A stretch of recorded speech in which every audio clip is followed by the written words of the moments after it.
বাংলায় কি চটি চাটা লোকের অভাব পড়েছে নাকি?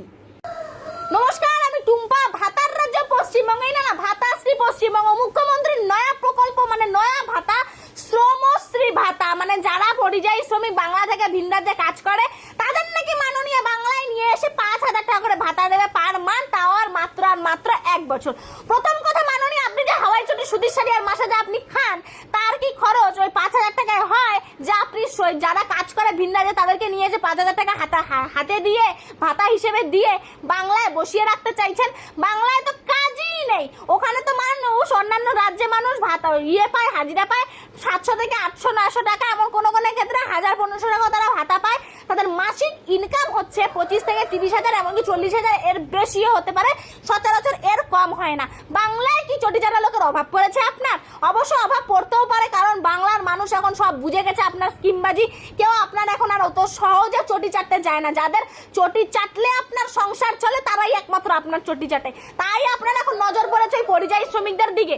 তাদেরকে নিয়ে এসে বাংলায় বসিয়ে 5,000 টাকা ভাতা দিয়ে 1 বছর ধরে আপনার চটি চাটাবেন, এই প্ল্যানিং আপনার? প্রথম কথা, 5,000 টাকা কারো কোনো সংসার যায় না, তারা কেউ কোনো পরিযায়ী শ্রমিক এই বাংলায় আর ফিরে আসবে না। এখানে একটা নতুন স্কিম রয়েছে মাননীয়, ওই 10 লক্ষ টাকা বলেছিল পার বুথ দিবে, সেই নিয়ে তো প্রচুর ক্যাচাল, প্রত্যেক পাড়ায় পাড়ায় ক্যাচাল, অশান্তি। পাশের বাড়ির লোকের সঙ্গে যাদের সম্পর্ক ভালো ছিল তাদের প্রত্যেকের সাথে সম্পর্ক খারাপ। একজন বলে আমার বাড়ির সামনে রাস্তা করতে হবে, আরেকজন বলে আমার বাড়ির সামনে রাস্তা করতে হবে, একজন বলে এখান থেকে ড্রেন করতে হবে, আরেকজন বলে আমি এখান থেকে ড্রেন করতে দেবো না, ওখান থেকে করতে হবে। এই নিয়ে তো বিশাল ক্যাচাল, অশান্তি। তাই ওই 10 লক্ষ টাকা কতটাও সেভ করে নিয়ে বুথ খরচ হিসেবে বাঁচানো যাবে, যেহেতু মাননীয় ফ্লাশ আউট করে দিয়েছে, বলে দিয়েছে, এখন নিজেই ফ্যান্দায় পড়েছে। আমার মাননীয় যখন এতই শখ ভাতা দেওয়ার, তো ক্ষমতা যদি থেকে থাকে আপনার, বাংলায় ওই ড্রাইভার থেকে শুরু করে নাপিত, কুমোর, কামার, মুচি, দর্জি, তারপর রিক্সাওয়ালা, টোটোওয়ালা, ভ্যানওয়ালা, দিনমজুর, প্রত্যেককে দেখি তো ক্ষমতা কত আপনার, আপনি দিয়ে দেখান দেখি ভাতা। এমনি তো রাজ্য গেছে আপাতে, আরো যাক, এমনি কয়েকশো লক্ষ কোটি টাকা আপনি ঋণ করে রেখেছেন, আরো ঋণ করুন, আরো রাজ্যটাকে অপাতে দিন। এমন একটা মুখ্যমন্ত্রী আমাদের রাজ্যে দেখিনি আমি, আর দেখতেও চাই না কোনোদিনও, যে কিনা গোটা রাজ্যবাসীর ভবিষ্যৎটা একদম অন্ধকার করে রেখে দিয়েছে। এখন তার নতুন করে চোখ পড়েছে গিয়ে সেই পরিযায়ী শ্রমিকদের দিকে। এই হচ্ছে বাংলার দুর্দশায়, 5,000 খালি ভাতার ভাতা, দূর দূরান্ত পর্যন্ত একটাই শব্দ, ভাতার ভাতা, ভাতার ভাতা। ভাতা ছাড়াই বাংলায় আর কিচ্ছু নেই।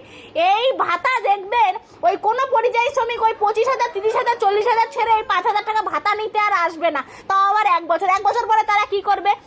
এটা থেকে আবার ওই বুথ খরচ বের করানোর চেষ্টা চলবে। দেখবেন যত নেতা রয়েছে তাদের ঘনিষ্ঠ লোক আর তাদের বাড়িতে প্রত্যেকে 1-2 জন এখন দেখবেন পরিযায়ী শ্রমিক হয়ে গেছে, আর তারা প্রত্যেকে এই সমস্ত ভাতার 5,000 টাকা করে পাচ্ছে।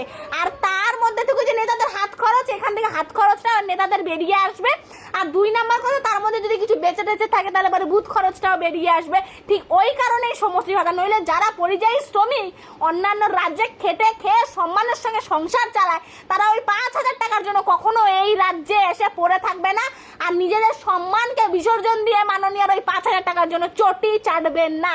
এটা একদম পরিষ্কার শুনে রাখুন। মানে মাননীয় চিন্তাধারাটি কত দূর, আর মানে মানুষকে কিভাবে চটি চাটানো যেতে পারে, মানে একবার ভাবুন। এতদিনে তো এতজনের ভবিষ্যৎ খেয়েছে, এবারে পরিযায়ী শ্রমিকদের দিকে মাননীয় চোখটা গেছে।